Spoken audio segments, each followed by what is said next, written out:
It's a joy once again to turn to Him as He is ready to give His wonderful word.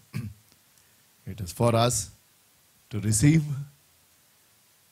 and act according to His word. I'm sure we all agree that Christian life is supposed to be victorious. Is there any doubt in anybody's mind? Whoever has given his or her life to the Lord. Christian life is a life that should be lived victoriously because the battle is already won. Are you with me? Right? Is there any doubt anywhere?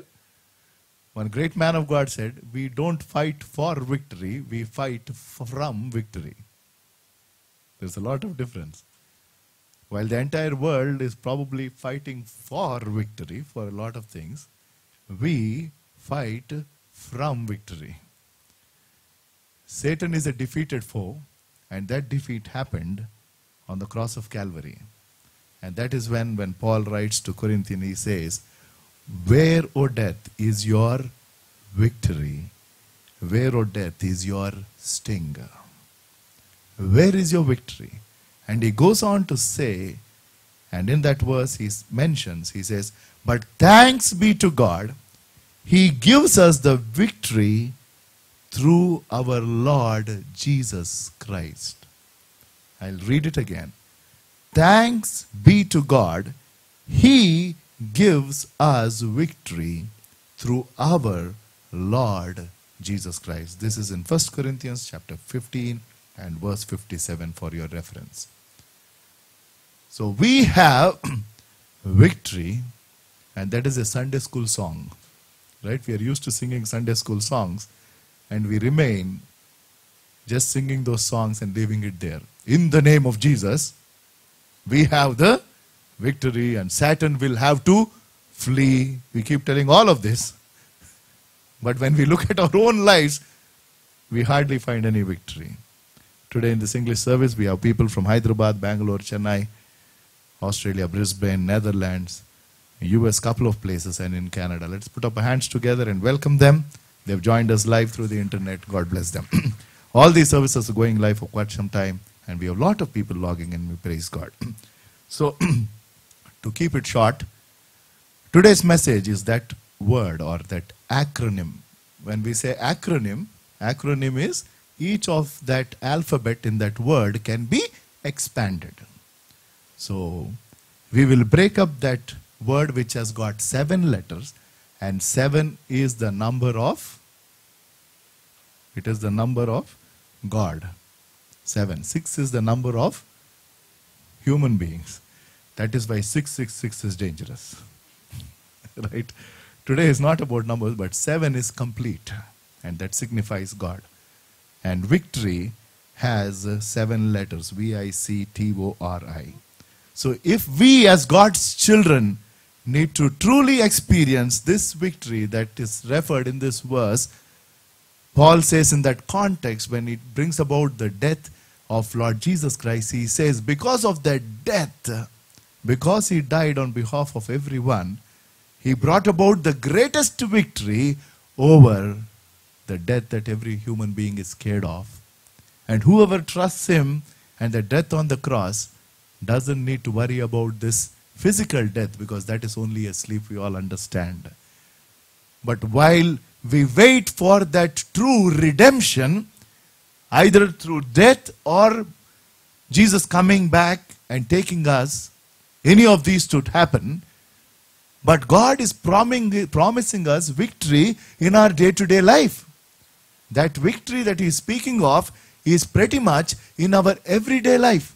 In this world, as we live as citizens of heaven, we need to live a victorious life, because we claim that the one who is in us, the one who is in us is much stronger than the one who is outside. And the moment we say, Lord Jesus, forgive me, I acknowledge that I'm a born sinner, please come into my life, God the Spirit has come.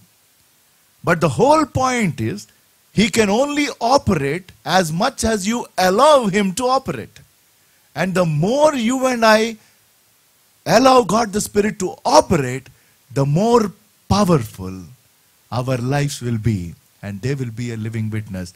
And that power should be seen in this world. Because there is a dynamite in you and me.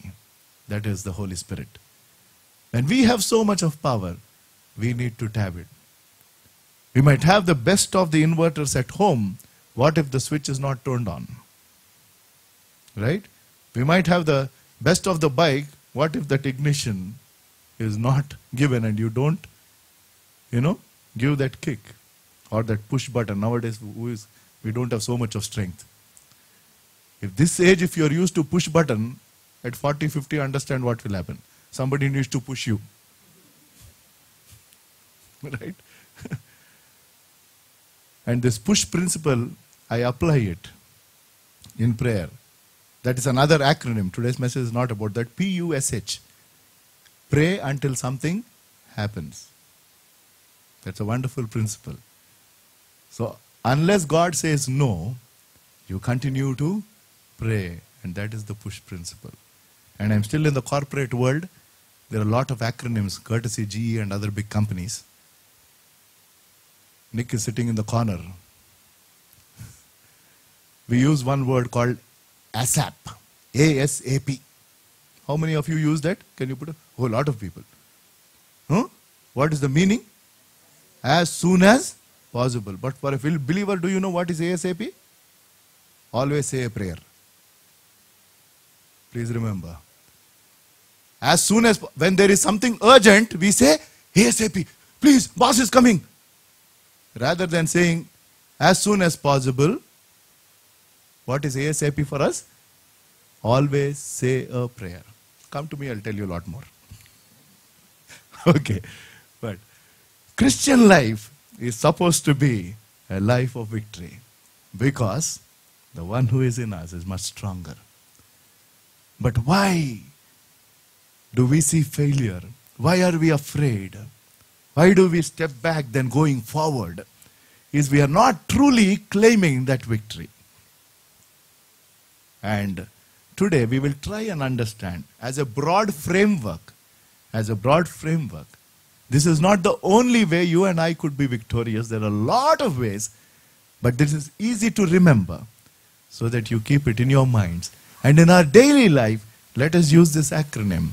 And with that, let us ensure by the power of God that we live victorious lives. Because if we are defeated, I am telling you, more than us, our Father in heaven will be ashamed.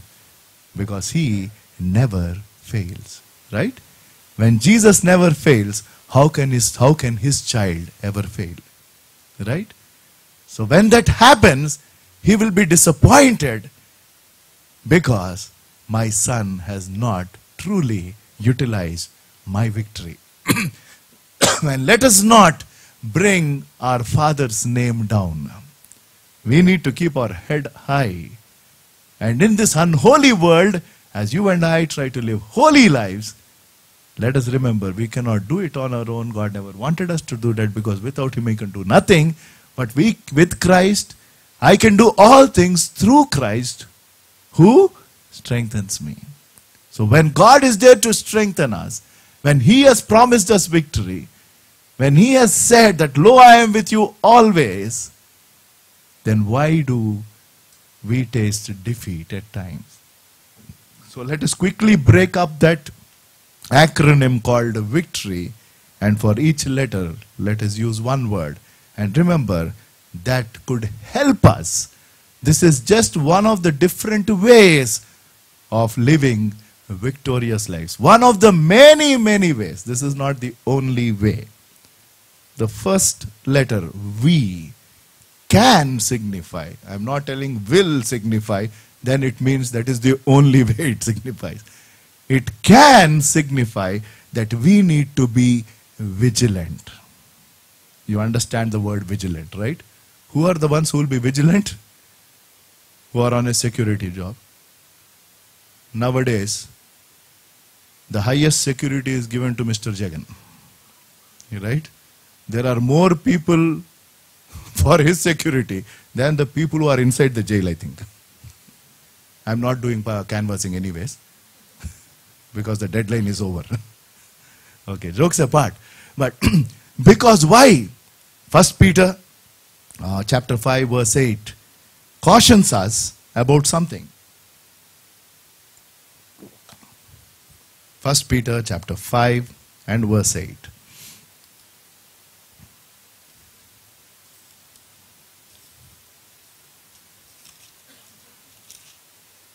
I'm so used to looking at the screen. Okay. It says, we know this verse, be self-controlled and alert.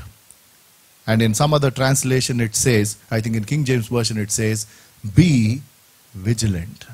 Right? Here, yeah, this is King James Version. Be sober, be vigilant, because your adversary, the devil as a rolling lion, walketh about, seeking whom to devour. Satan is there always. While our God neither sleeps nor slumbers, don't think that Satan is taking rest. He will also never sleep nor slumber. Always. So when he is there and he is just waiting for that opportunity. Quite some time back I took a message on blind spot. You know, not beauty spot. Blind spot. Blind spot. You know, why certain accidents happen, you know, is when you are negotiating a curve and you can't see what is coming from the other side. That point is called a blind spot. Type it in the Google. So when you don't know what is coming from the other side, that is what is blindness, right? So when there is a blind spot, that is you don't know what will come from which side, you need to be most careful. And in our lives, there are certain blind spots. And if you are not careful, you can fall flat. For somebody, pride could be a blind spot. Take the example of Peter. He told before Jesus Christ, before Jesus went on to the cross, he said, I will give my life for you. And Jesus warned him about his blind spot. In fact, he said, tonight you are going to betray me 3 times. Before that, you will not see the day.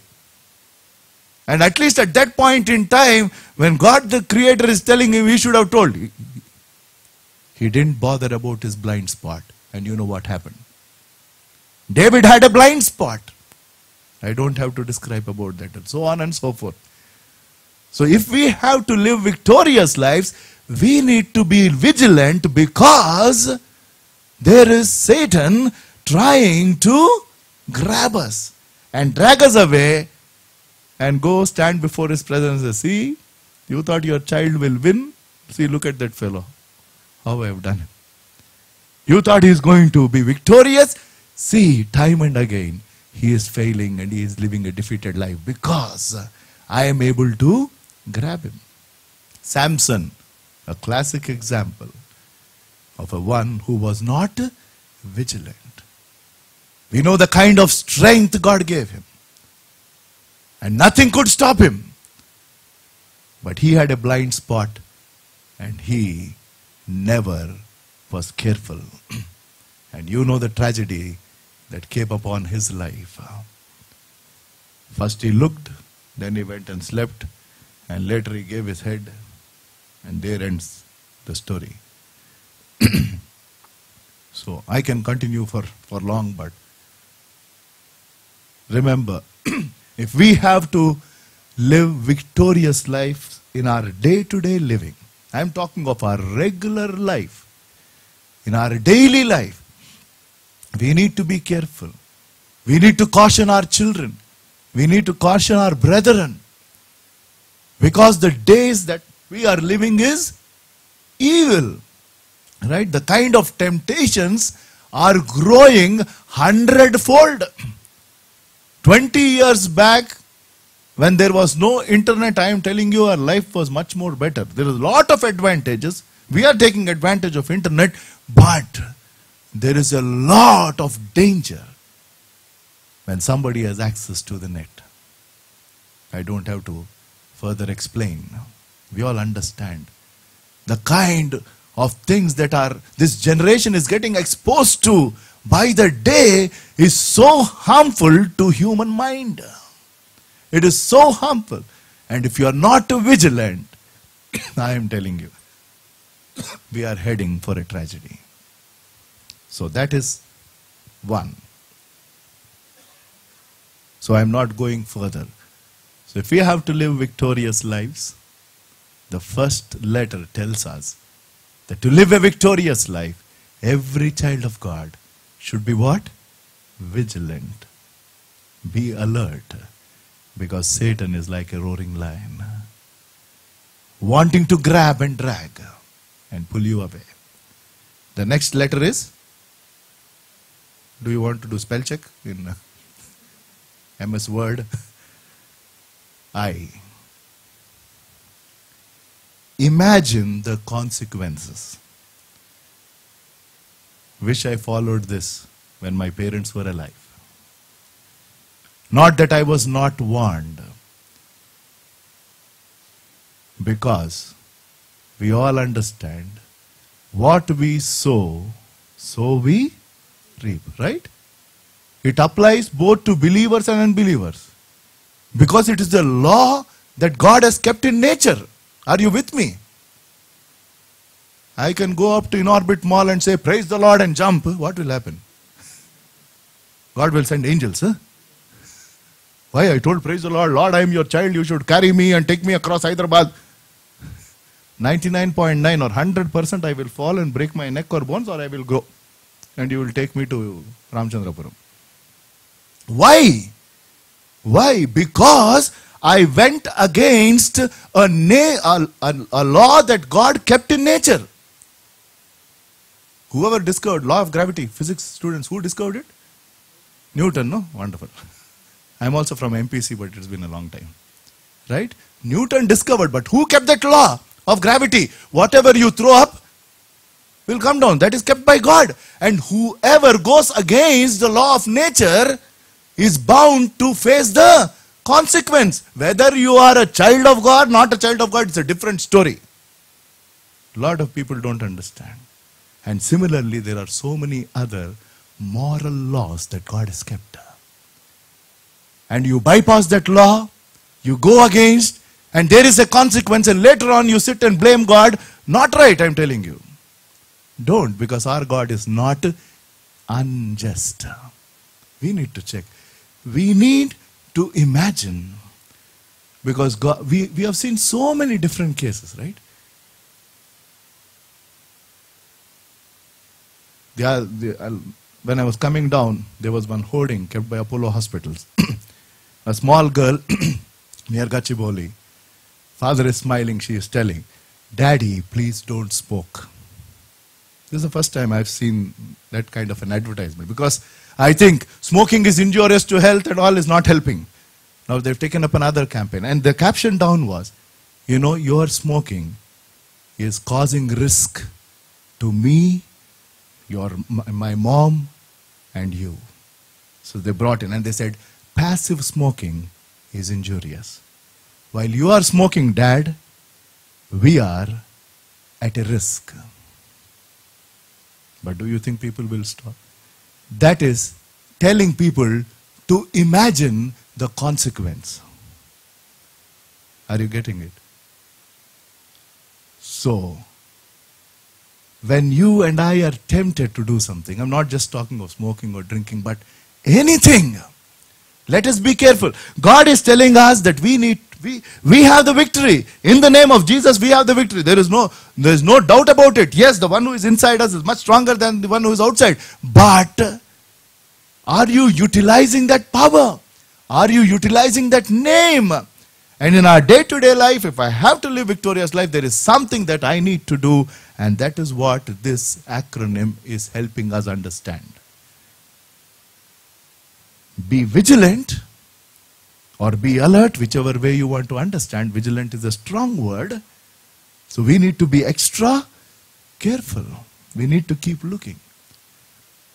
Last year we went to a resort. I took my family. So from our room we were going to that, the restaurant to eat. So that resort had a lot of trees.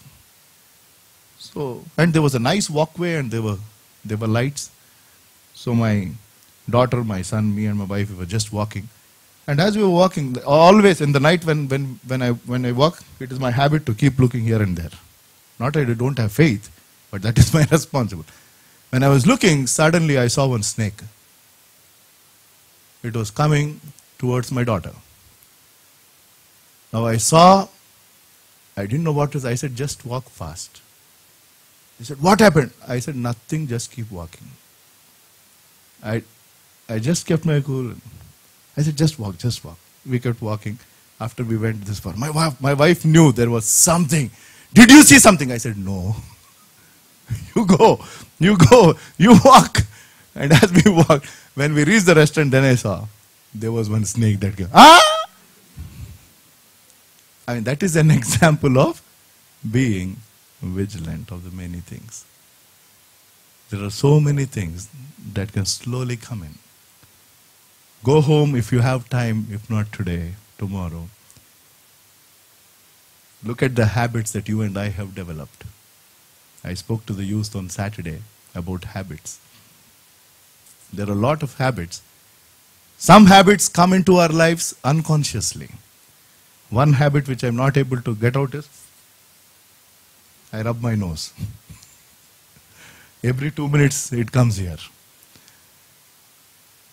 But there are certain habits that you and I have developed by simply spending time with our friends or at some places. Go home and check. And if we truly have to develop good spiritual habits, we need to hang out with God. That is the language I need to use with this generation. Where were you hanging out?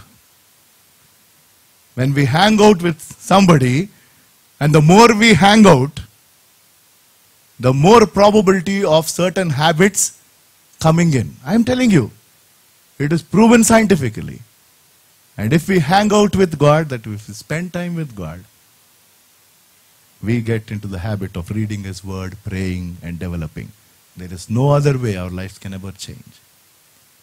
So to live a victorious life, be vigilant.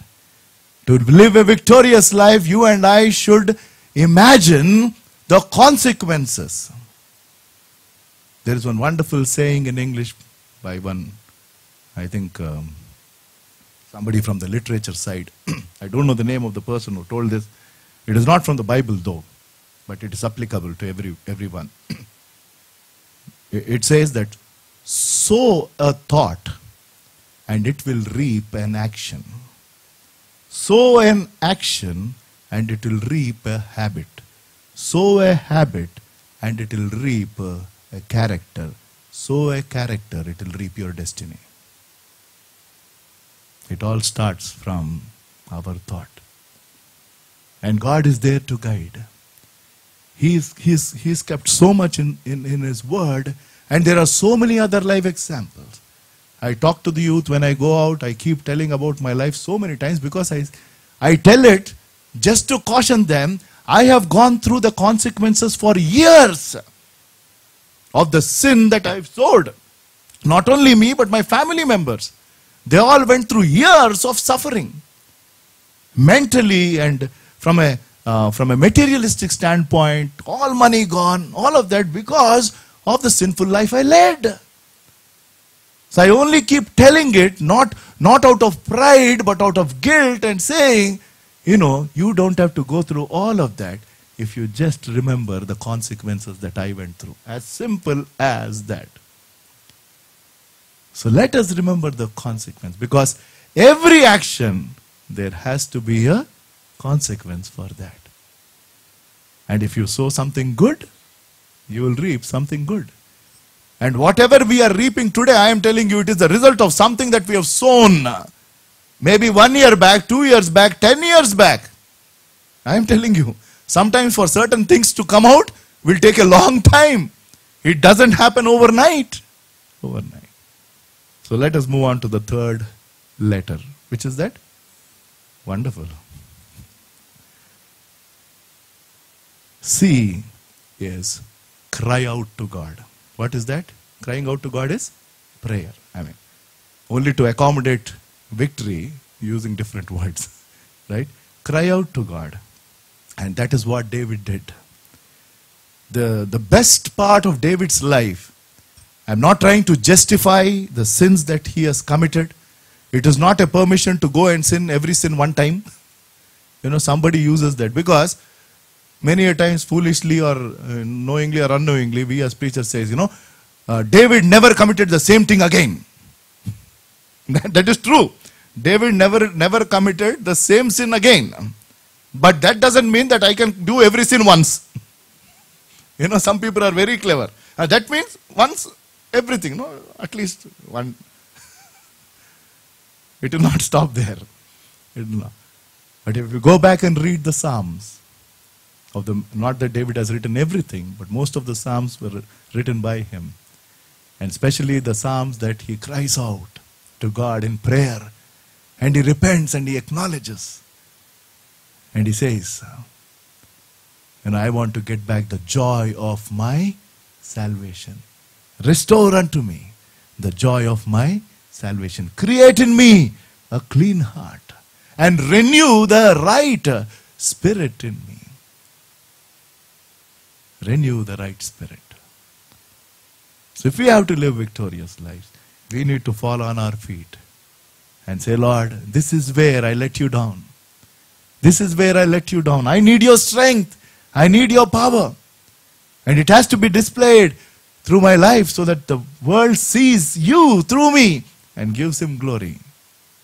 May the men see the good works in you and give him glory.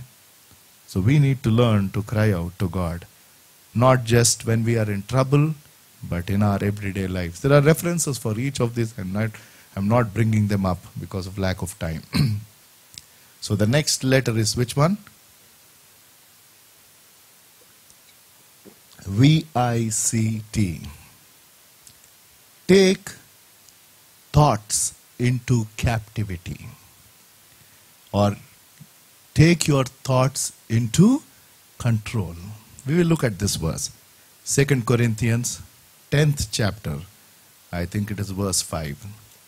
2 Corinthians 10th chapter. Verse 5. Yes. We demolish arguments and every pretension that sets itself up against the knowledge of God, and we take captive every thought to make it obedient to God. It's a powerful way of dealing with our thought life. Everybody has this problem, including Mr. Peter Samuel. Morning till night, there are thousands of thoughts that flash our mind. Are you with me? Thousands. And the only way you and I can be victorious, live victorious life, is when these thoughts are brought into obedience to Christ. That is most important. And we take captive every thought to make it obedient to Christ. And then you act according to what God tells you to do. You will live victorious life. There is no doubt about it. Because you are not being guided by your thoughts. You are being guided by the thoughts that were given in submission to Christ. And then he will give you his desire. Very important. That is the only way you and I can ever bring our thoughts in control. There is nothing like, don't go and buy those books which is of, positive thinking, negative thinking. Oh, no. Or somebody says, come, there is excellent yoga session, Reiki session, geeky session will happen later. Don't go to Reiki and, yoga. Nothing is biblical. So we need meditation. The moment we go. I had a big argument with my company. A couple of months back, they organized one leadership training in Brahma Kumaris. I said, Brahma Kumaris leadership training. Oh, this is nothing religious. I said, this is a nice way of putting it. Because Brahma Kumaris is not a religion. Because they don't even accept Hinduism also. They have created their own religion. And it is spiritualism. I said, why should an MNC company There is no other organization that gives you leadership training. Then I said, I can also give a leadership training by taking wonderful characters in the Bible. If you want leadership training, I will take the life of Moses and prepare a PowerPoint presentation, and not even touching Bible, I can give the best of the lesson. Yes, Joshua was a great leader. If you want to understand military strategies, read Joshua. And so on and so forth. But they tried their best to say that no. They still went about their training. I said, I'm not coming. I'm still working there. And it went to the CEO level that Peter is not coming. I said, I have a disconnect. Because I am not in agreement with their philosophy. Not that I will be influenced, not that I am scared that I will be influenced, but my conscience doesn't permit for me to go there and sit. I don't want to do that.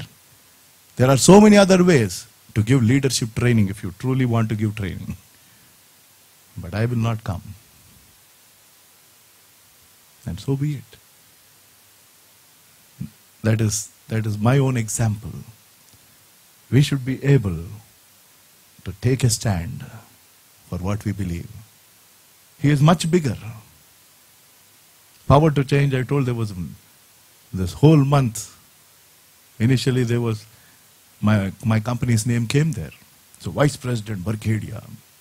Even before I saw the poster, everything went off to the US. Somebody saw it in Shamshabad. They took a picture, sent it to my site director. He sent it. It became a big legal issue. I said, what can I do? I will only call them up and get it removed. No, we will going to give you a legal notice. I said, go ahead. It's been 1.5 months, there's no notice that came to me. Because my vice president said I cannot give it to him because there is nothing wrong in what he did.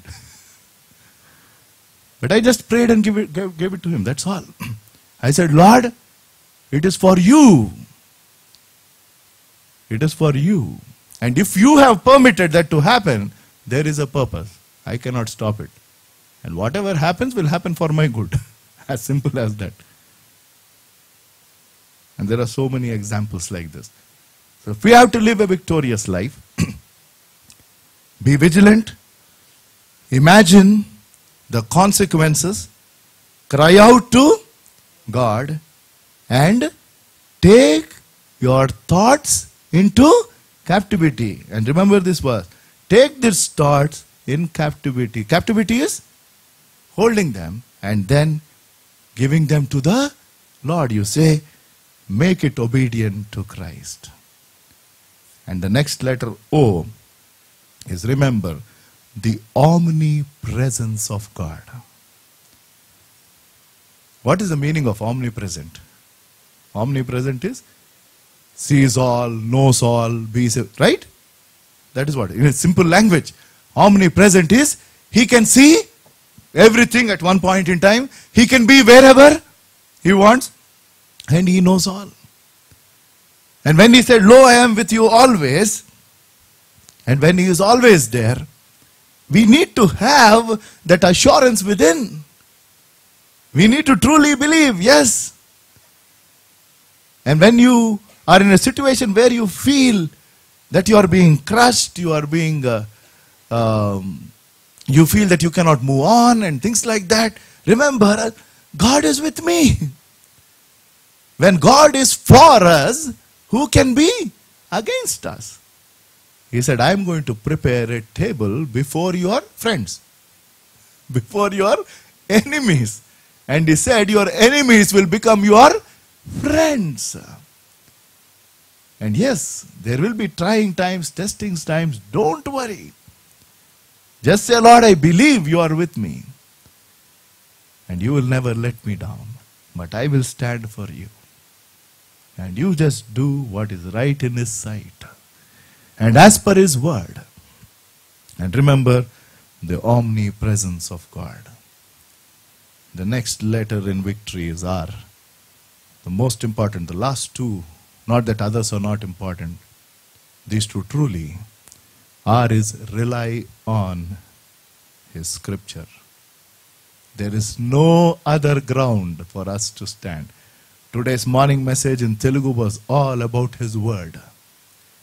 Nehemiah, after he built the walls of Jerusalem, he called the entire Israelites to gather in a ground, and they brought out the law, and it was read. Nehemiah came all the way from Persia just to ensure that that wall was done. From his standpoint, his work is finished. He could have gone back. He realized, but that is not the only thing. The actual work began after the walls were built. People inside should recognize God. And he helped them what it means to honor God's word. Heaven and earth will pass away, but my word will remain forever and ever. Heaven and earth will pass away, but his word will remain. So that which is stable, that which is firm, we need to rely on his word. Memorize, meditate, and continue to do it. The more we study his word, the more we act according to his word, the more we rely and depend on his word, I am telling you, we will not turn here and there. And the more you are rooted in his word, the more stronger your life and my life. There are so many characters in the Bible who acted as per his word. Elijah, one of my favorite prophets, of the many that I admire. The way he moved from place to place was purely according to his word. When God said, you go to that small lake called Kerith, and he said, I will feed you through ravens, or crows in our language, small size eagles. Birds never ever will come and give food. They will grab food, as far as I know. If I was in Elijah's place, I would have asked 101 questions. Nowadays, we cannot even trust human beings. How are you telling that you will send food from birds? Logic says this cannot happen. But Elijah trusted God's word. And we all know, even courier service, whether it is UBS or whichever courier, might be late at times. But God's courier back then was never late. Bible says every morning, evening, the time that God ordained, the birds brought him both bread and meat. That is how non-vegetarians become like that. That is why if there is no smell, even though there are 3 curries, we look and say, is there anything else? What anything else? And one day, the brook dried. That was very disturbing, because God led him there, but now God wants him to move on.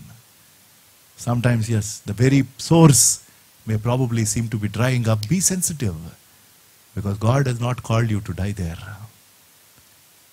And then he said, stand up, go. I am taking you to that widow in Sarepta. The situation even more worse there. Right? Logic says, who will go to a land of famine? Lord, do something here. The best thing is, Lord, do something here, at least, some borewell or somewhere where I can drink while fresh water is over. No, he just got up. And the situation is tragic there. This widow and a child, they just had enough flour to make one chapati or roti and to eat and die. Look at the faith of the man of God. It baffles me, because God promised that till that famine is over, God will provide daily. And he had the courage and faith to say, first you prepare one chapati for me. And that widow also had so much of regard for the word, that even while she was about to die, she trusted the man of God. Oh, while we appreciate and acknowledge the faith of Elijah, greater faith was in that widow, who during that scarcity went and prepared and gave. We know that till he was there, every day they had enough to eat. So we need to, if we have to live victorious life, we need to Rely on His word. And the last is why? Yield to the Spirit. Most important. Finally, victory comes because of the one who is inside. And if we submit, yield is submit. If we surrender ourselves to God the Spirit, because of His power, we will live victorious lives. Let us bow our heads in prayer for the word that God gave us. If you are a child of God, God's promise to us is, thanks be to God who gives us victory through our dear Lord Jesus Christ. We have victory, not defeat. Jesus never failed, so we should never fail. And today, through this acronym victory, God spoke to us and helped us understand the 7 steps that we need to take, the process that we need to remember for us to live victorious lives. In this time of prayer, for those who have accepted Jesus as their Savior, you may want to dedicate yourselves and say, Father God, there were times when we were defeated. There were times that, oh Master, we slipped and we fell. We want to confess and say, oh Master, from now on help us with your power and strength to live victorious lives. We understood the plan for victory. Help us to be vigilant. Help us not to forget the consequences of bad decisions. And, oh Master, help us to cry out to you for strength. And, oh Master, take our thoughts into captivity and bring them into obedience. And, oh Master, help us to always remember that you are ever present, you are omnipresent. And to rely on your word and yield to your Spirit. And if we do this, O Master, we have victory. Thank and praise you, Master, for the word that you gave.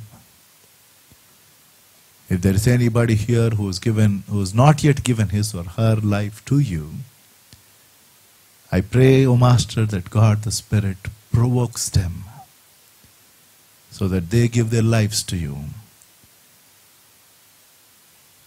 out of repentance, and you take charge of their lives. And for the many that are here who have acknowledged you as the Lord and Savior of their lives, we, O Master, should live lives of victory, not defeat. And now that we understand how to live victorious lives, help us to go through this plan each day of our lives. We thank and praise you for your word. In Jesus' name we pray. Amen.